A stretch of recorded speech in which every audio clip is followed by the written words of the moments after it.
Let me extend our warm welcome to Honorable Dr. S Jaishankar, India's Minister of External Affairs. He doesn't need an introduction, but I must add that he was President of Global Corporate Affairs at Tata Sons before taking up his current position. Among the positions he has held in his diplomatic career, he has served as India's Foreign Secretary from 2015 to 2018. He was India's ambassador to the United States from 2013 to 2015, India's ambassador to China from 2009 to 2013, in a long and distinguished diplomatic career. Dr. Jaishankar is a graduate of St. Stephen's College, University of Delhi, and has advanced degrees in international relations from Jawaharlal Nehru University. He was honored with the Padma Shri Award in 2019. Let me now request Ambassador Kantha to formally welcome Dr. S. Jaishankar to deliver the keynote address. Thank you, Joe. It gives me great pleasure to welcome Dr. S. Jaishankar, Minister of External Affairs and leading foreign policy thinker of the country. With comprehensive understanding of the geopolitical and geoeconomic shifts taking place today, Dr. Jaishankar converges long-term strategy direction with practical actions on the ground. India's standing in the world is much enhanced under his diplomatic leadership. Through his formidable expertise on China, including as longest-serving Indian ambassador to that country, Minister Jaishankar is best positioned to lead in fostering next-level programs for meaningful research on China. As I mentioned in my welcome report, and expect that MEA will play an active role in taking China's studies to the next level. We look forward to keynote remarks by Dr. Jaishankar. Over to you, Minister. Thank you very much. Ambassador Ashok Kant, Professor Ramamurthy, Professor Srimati Chakravarti, dear friends. I am very glad to join you today at the commencement of the 13th All India Conference of China Studies. At the outset, let me express my appreciation to the Institute of Chinese Studies and IIT Madras China Studies Center, whose collaboration has made that possible. I would, of course, particularly like to recognize my dear friend and colleague, Ambassador Ashok Kant, with whom I started in this ministry many years ago, who has obviously been very much the moving spirit behind this event. And I wish you all a very, very productive discussion in the days ahead. Now, over the course of these 3 days, I gather that you will be discussing China studies from different perspectives. This will include developments within China, matters pertaining to India-China relations, obviously, China's ties with the rest of the world, and our own understanding of that society. Now, these deliberations will be academic in large part, but policy-oriented in some respects, perhaps sometimes both at the same time. There is no question that we need to invest more deeply in the study of China.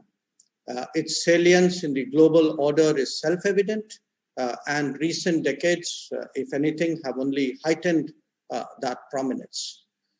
That it is a proximate neighbor of India only makes stronger studies an even more compelling case. The two nations, of course, have some similarities, especially of size and of history. But they're also a very interesting contrast in many ways, whether you think of it culturally, politically, or economically. Both are in the process of building a modern nation state from a civilizational society.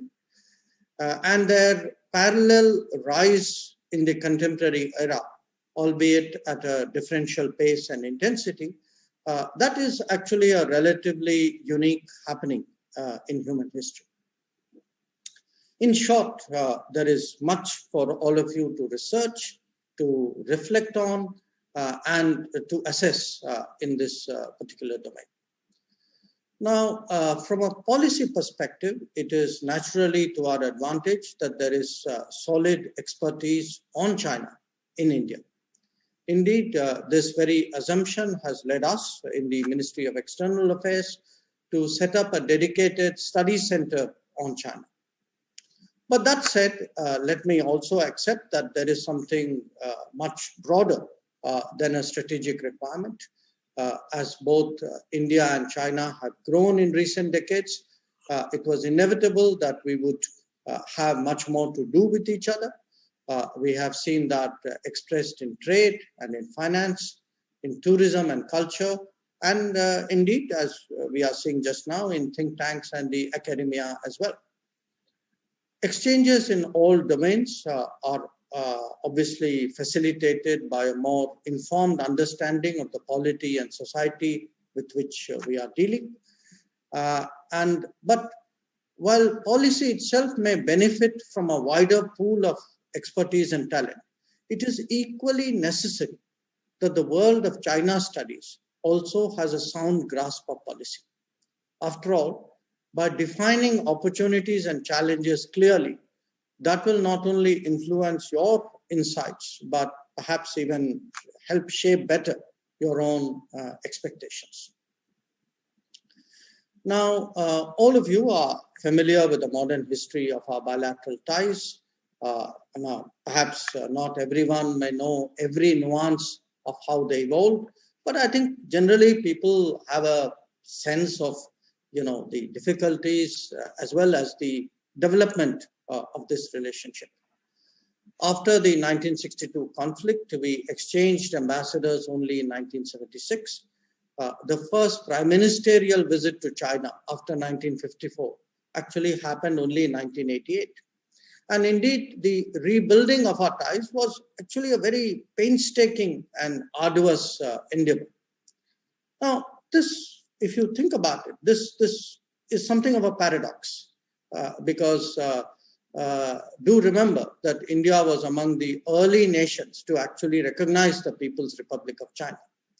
So what you can see is that the quality of our ties in many ways was impacted both by the border conflict and the lost decades thereafter. And it is, so in many ways we had to kind of orchestrate a sense of recovery thereafter. Now, there's also a strategic explanation for this, given how close China was, in contrast to India, I should add, to the West in this period. Nevertheless, for the last 3 decades, interactions and exchanges grew steadily in many areas.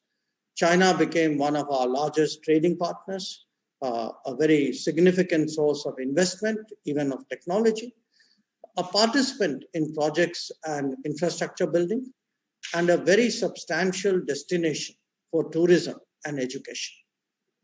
As for the border areas, a complex but practical set of understandings and agreements focused on their management, even as negotiations were conducted on the boundary dispute.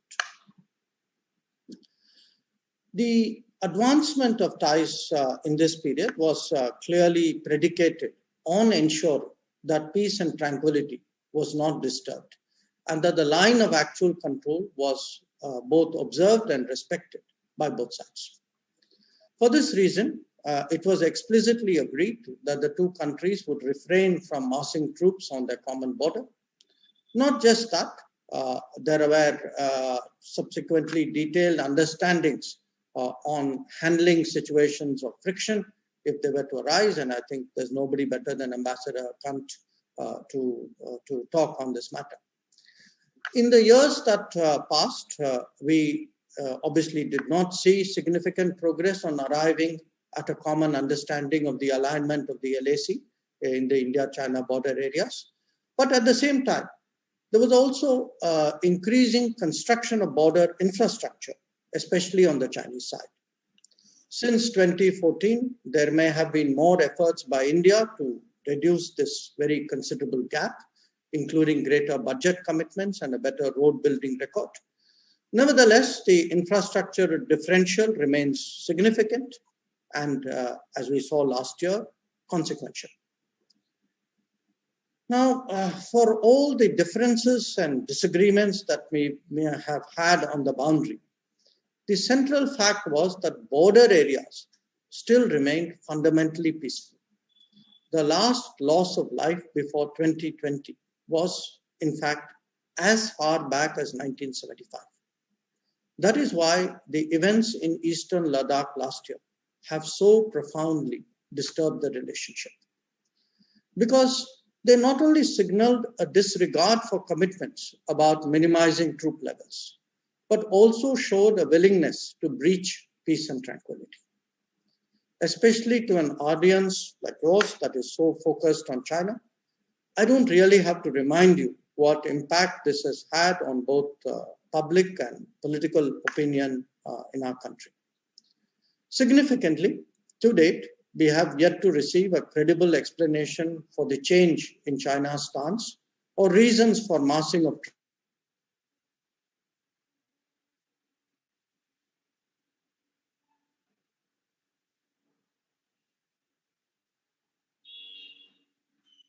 troops in border areas.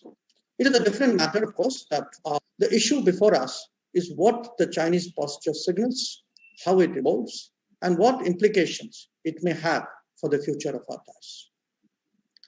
Even before 2020, the India-China relationship witnessed decisions and events that reflected the duality of cooperation and competition. We saw trade grow dramatically, though its one-sided nature made it increasingly controversial. In sectors like power and telecom, Chinese companies obtained access to the Indian market. The number of Indian students in China grew, as indeed did Indian tourists who visited there. In the global arena, we made common cause on some developmental and economic issues. Our common membership of plurilateral groups was also a meeting point. Yet, when it came to interests and aspirations, some of the divergences were also apparent. You may recall the practice of staple visas or the reluctance to deal with some of our military commands. Then there was China's opposition to India's membership of the Nuclear Supplies Group and to a permanent seat in the UN Security Council. When it came to trade, promises of market access did not match delivery. The blocking of UN listing of Pakistani terrorists involved in attacks on India had its own resonance. And of course, the violation of Indian sovereignty by the China-Pakistan Economic Corridor. Even the border area saw frictions on some occasions. And as the cumulative impact of all these developments began to be felt, the two nations actually agreed at Astana in 2017 not to allow differences to become disputes. At the same time, they also endeavored to enhance the factors of stability in the relationship. Subsequent summits were largely in that direction and in fact affirmed that very consensus. But far from mitigating differences, the events of 2020 have actually put our relationship under exceptional stress. Given the gravity of the matter, it is natural that those who study China will be concerned about where our relationship is headed. And I really don't have a definitive answer to offer at this point in time. Whether it is our immediate concerns or more distant prospects. The fact is that the development of our ties can only be based on mutuality. Indeed, the three mutuals, mutual respect, mutual sensitivity, and mutual interest are its determining factors. Any expectation that they can be brushed aside and that life can carry on undisturbed despite the situation at the border, that's simply not realistic. There are discussions underway through various mechanisms on disengagement at the border areas. But if ties are to steady and progress, policies must take into account the learnings of the last 3 decades. Experience of the past taught us the importance of stabilizing our relationship even while adjusting to changes. From that, we can seek proper guidance that will be to the benefit of both nations. Now, these can be summed up by 8 broad propositions. First and foremost, agreements already reached must be adhered to in their entirety, both in letter and spirit. Second, where the handling of the border areas are concerned, the LAC must be strictly observed and respected. Any attempt to unilaterally change the status quo is completely unacceptable. Third, peace and tranquility in the border areas is the basis for development of relations in other domains. If they are disturbed, so inevitably will the rest of the relationship.